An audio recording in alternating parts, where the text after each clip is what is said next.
Apa sih harus yang dilakukan atau diasumsikan pada analisis faktor ini? Data masing-masing variabel yang diteliti terdistribusi normal, teman-teman ya.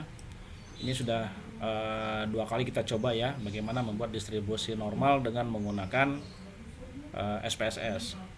Lalu asumsi yang kedua, nilai Kaiser-Meyer-Olkin measure ini of sampling adequacy atau KMOMSA, teman-teman, itu asumsinya harus lebih besar dari 0,5. Dan nilai Bartlett-nya kita pernah uji B ya, B-test of specificity-nya atau sigmanya lebih kecil dari 0,05. Oke, KMO-nya harus lebih besar dari 0,5, sedangkan Bartlett test-nya harus lebih kecil dari 0,05. Lalu asumsi yang ketiga, ada hubungan atau hubungan yang berpengaruh antar variabel. Hal ini ditandai dengan nilai anti-image correlation antar variabel lebih besar dari 0,5. Jadi ada harus terdistribusi normal ya. KMO-nya, MSA-nya harus lebih besar ini, lalu sigma-nya lebih kecil dari ini. Lalu ada anti-image correlation-nya harus lebih besar dari 0,5 ini. Ya. Kita lihat itu. Kita langsung ke contoh ya, teman-teman ya. Contohnya gini. Seorang mahasiswa semester final ingin melaksanakan semester akhir ya, semester final ingin melaksanakan penelitian perihal analisis faktor-faktor yang mempengaruhi kepuasan pelanggan terhadap pelayanan PT provider X. Oke, dia lagi melakukan penelitian riset tentang itu.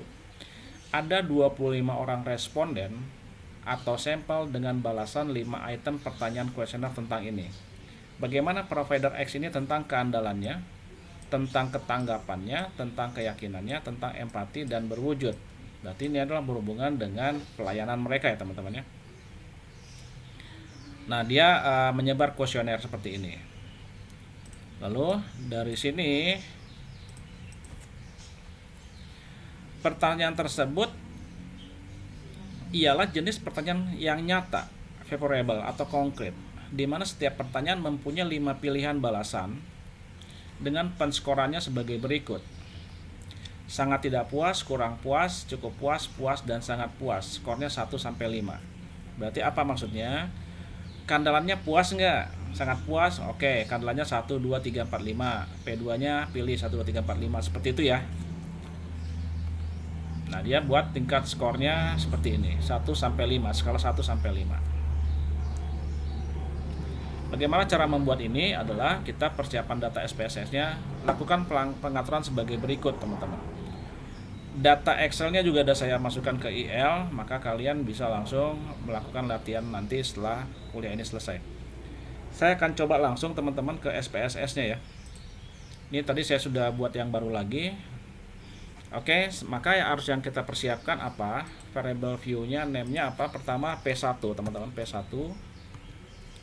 Tipenya oke, desimalnya kita buat 0 ya karena tidak ada bilangan desimal. Lalu labelnya apa di sini adalah keandalan ya. Keandalan, kalau saya P1 itu keandalan, lalu kita rubah lagi kolomnya oke. Measure-nya ini kita buat scale ya, teman-teman ya. Measure-nya scale, lalu kita berikutnya P2 numerik. Lalu tetap ininya kita ganti 0. Di sini adalah kalau nggak salah ketanggapan ya, ketanggapan sampai nanti dengan P5 ya, P3.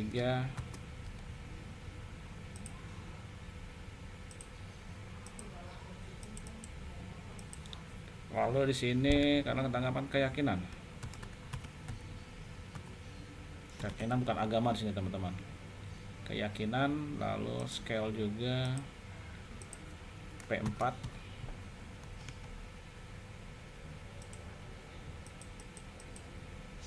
Lalu sini empati,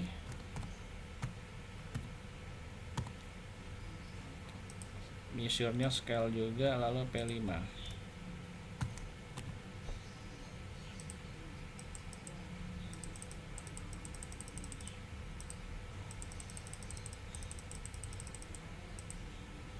Sini berwujud tangible ya, atau terlihat nggak nih kelainan mereka.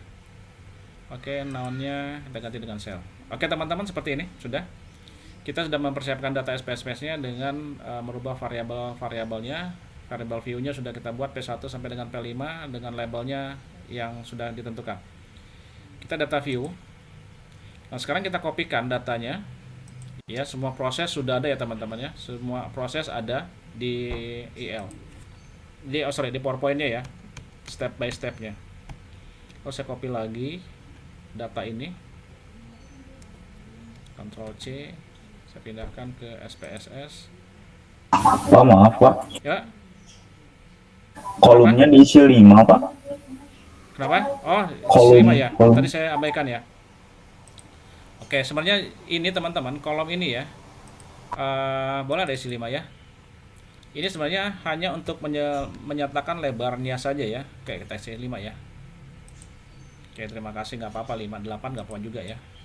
Karena kebutuhannya bisa juga 8. Oke, kita isi 5 saja.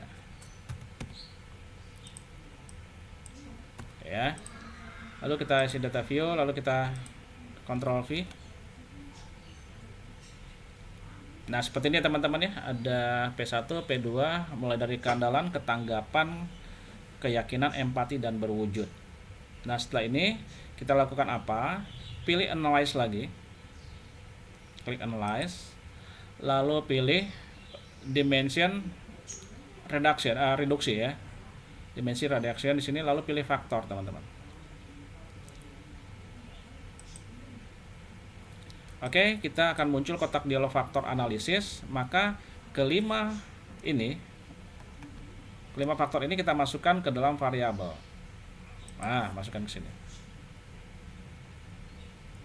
Lalu ada tombol-tombol deskriptif, extraction, rotation, score ini. Maka kita coba pilih dari yang paling atas dulu, deskriptif dulu. Apa yang harus di deskriptif? Maka kita harus mengisikan di sini initial salutation-nya sudah, lalu kita pilih anti image-nya teman-teman sini ya. Dan kita harus mencari nilai anti image-nya berapa. Initial salutation lalu anti image-nya. Lalu karena KMO juga harus dihitung nilainya, maka kita mencari KMO-nya juga. Nah, ini ya, berarti ada initial solution, lalu anti image, lalu KMO. Oke, pada deskriptif ya. Lalu continue. Lalu kita pilih lagi extraction-nya. Oke, yang harus kita pilih apa? Di sini adalah unrotate vector ini sudah. Script plot-nya kita klik. Script plot-nya ya. Nah, ini. Pada deskriptif, pada extraction kita memilih ini dua ini. Lalu continue lagi. Lalu habis extraction kita pilih rotation. Rotation apa yang harus kita isi adalah variabel maksimal ini, varmax ini. Lalu kita pilih rotate solution-nya sudah ya. Jadi ini varimax-nya, lalu display-nya rotate solution-nya. Kalau sudah continue lagi. Lalu pilih yang score sekarang. Score-nya kita pilih yang save as variable ya, dengan pilihnya regression. Oke ya, save as-nya lalu di continue saja. Lalu di OK teman-teman. Nah, ini yang muncul dari output SPSS-nya.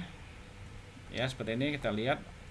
Yang menjadi hal penting dalam analisis faktor ini, saya akan tinggalkan ini, kita kembali ke PowerPoint ya teman-teman ya.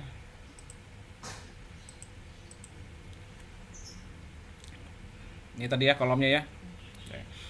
Nah, maka kita coba menganalisa interpretasinya. Ini step by stepnya sudah. Nah, yang harus kita cari tadi KMO-nya teman-teman ya. Kalau apakah dia terdiri bursi normal, kalian sudah pernah pelajari ya. Bagaimana caranya nanti tinggal kalian cari sendiri apakah betul terdistribusi normal atau tidak. Maka kita cari KMO-nya. KMO merupakan suatu nilai yang merupakan ukuran untuk kelayakan data. Apakah data itu layak atau tidak.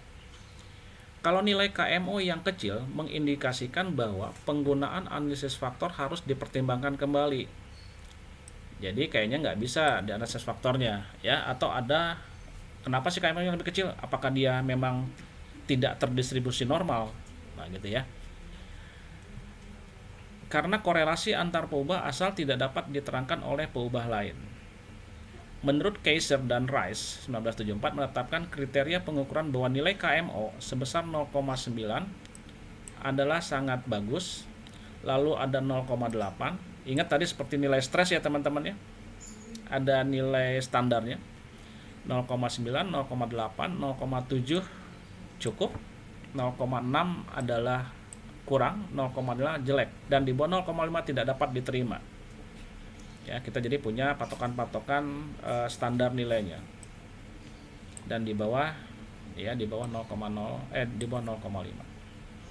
Nah, kita cari KMO-nya. Pasti udah dapat KMO-nya, teman-teman. Itu KMO. Kita lihat sekarang tentang outputnya. Nanti dicari saja outputnya ini seperti ada. Jika besar KMO lebih dari 0,5, maka penggunaan analisis faktor sudah cocok untuk data tersebut. Sekali katakan, jika KMO lebih dari ya,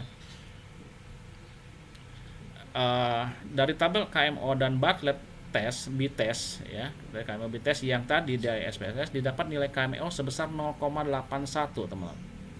Ini Kaiser-Meyer ini adalah 0,681. Ini berarti bahwa bahwa analisis faktor cukup tepat untuk menganalisis atau tepat untuk menganalisis matrik data yang bersangkutan. Ya. Nah, ini sudah terpenuhi. KMO-nya harus di atas 0,5. Lalu kita lihat lagi anti-image-nya, teman-teman. Anti-image matrix berguna untuk mengetahui dan memilih variabel mana saja yang layak dipakai dalam analisis faktor. Ya, tadi kita ada 5 ya. Perhatikan anti-image correlation-nya. Pada tabel terdapat arahan abjad A, teman-teman. Di sini kalau kalian lihat nanti di outputnya ini ada yang saya kasih kotak ini, teman-teman. Ada di atasnya kayak pangkat A, pangkat A, pangkat A. Hanya ini yang mempunyai itu. Kalian perhatikan yang ada A-nya ini. Ya. Perhatikan anti-image correlation-nya. Pada tabel terdapat arahan abjad A, yang artinya tanda untuk measure of sampling adequacy-nya, MSA-nya. Jadi adalah MSA-nya, teman-teman. Yang ada A ini. Diketahui nilai MSA dari masing-masing yang diteliti adalah sebagai berikut. Keandalan yang mana? 0,693 yang ini, teman-teman. Ya. Lalu ketanggapan 0,721 yang ini. Begitu dan seterusnya sampai keyakinan, lalu empati dan berwujud. Ya. Kita lihat nih, teman-teman. Nilai MSA-nya.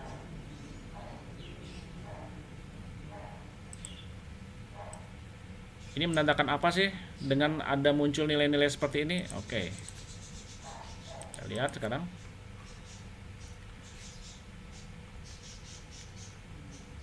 Nanti lihat ya, 0,5 harus di atas 0,5 tidak MSA-nya ya. Kalau dilihat ini adalah di atas 0,5 semua ya, teman-teman ya. Tidak ada yang di bawah 0,5. Lalu kita lihat lagi yang disebut dengan communalities. Output communalities itu apa? Ini mengatakan nilai variabel yang diteliti apakah bisa untuk menjelaskan faktor atau tidak. Variabel dianggap bisa menjelaskan faktor jikalau nilai extraction-nya lebih besar dari 0,5.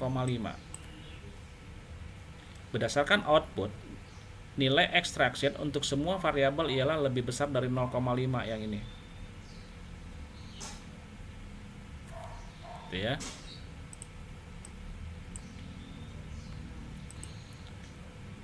Dengan demikian sanggup disimpulkan bahwa semua variabel digunakan untuk menjelaskan faktor. Berarti keandalan, ketabahan, keyakinan ini sampai berwujud ini boleh dikatakan bisa dijadikan sebagai faktornya. Oke ya, karena di atas 0,5 teman-teman ekstraksinya ini.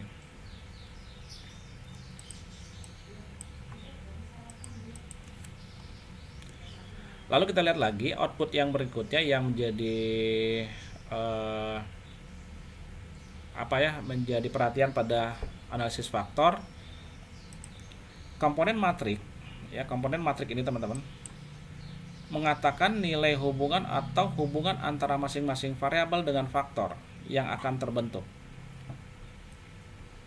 Output terlihat pada variabel keandalan ya, variabel keandalan sini yang merah ini teman-teman. Nah, ini yakni dinilai hubungan variabel ini dengan faktor 1. Oke, faktor 1 yang mana? Yang ini. Ini faktor 2. Faktor 1 untuk keandalan mempunyai 0,767 dan hubungan dengan faktor 2 ialah sebesar 0,315.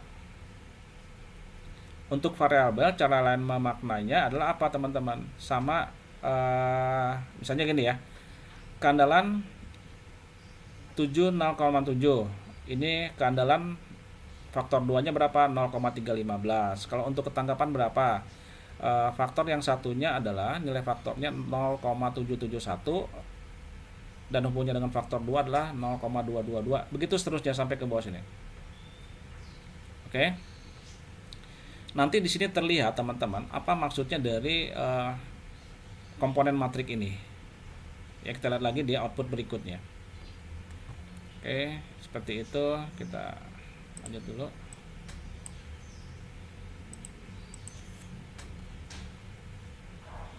Nah, teman-teman di sini.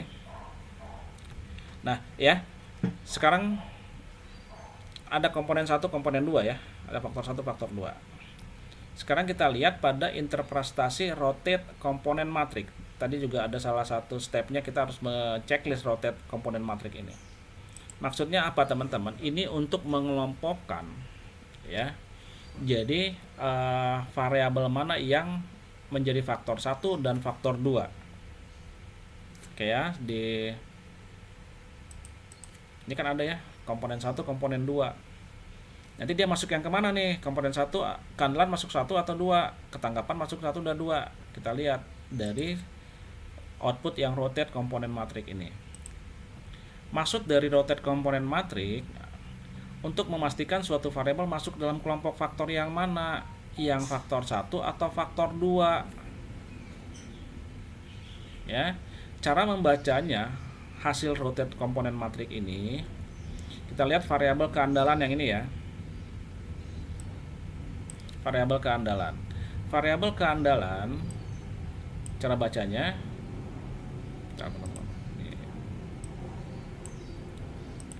variabel keandalan nilai hubungan variabel ini dengan faktor 1 0,351 yang mana ini ya. 0,351 dibandingkan dengan faktor 2 0,751.